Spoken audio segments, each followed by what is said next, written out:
All right, so we're speaking with Damien Cahill. and where you work.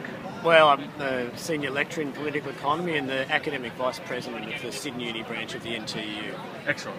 Now, when someone crosses a picket line, a lot of people tend to call them scabs or they yell shame. What are your personal opinions on that? Do you think people should be called a scab, or do you think that shame and things like this should be proclamated? Well, I think scab's a term that's historically been used by the union movement to refer to people who do cross picket lines.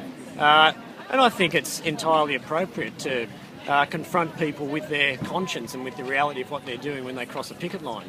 Having said that, in the current era, I think it's only appropriate really to call someone a scab if they're actually covered by the enterprise agreement, because they're the only person who can take protective industrial action.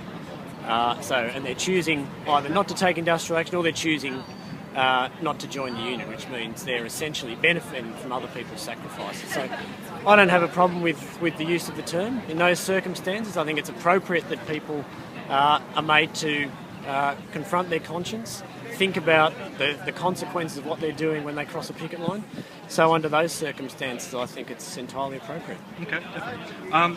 Do you think that possibly, even though someone's crossed a picket line, obviously they've gone against worker solidarity, but do you think perhaps in the future, if they were to reflect on the term scab or shame or things like that, they would perhaps be more drawn towards the university position than the USU or any other union? Look, it's hard to say what the actual effect is going to be, whether it's going to increase sympathy for the union or whether it's going to increase sympathy for the management's position. But I think the important thing that occurs is it shows people that there are consequences for crossing a picket line. It's not cost-free, crossing a picket line.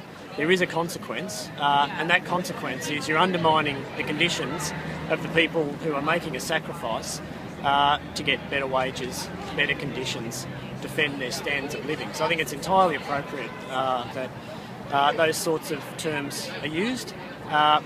What the net effect is in terms of support or otherwise for the strikes is difficult to say, but it definitely causes people to reflect upon the consequences of their action. I think that's really important.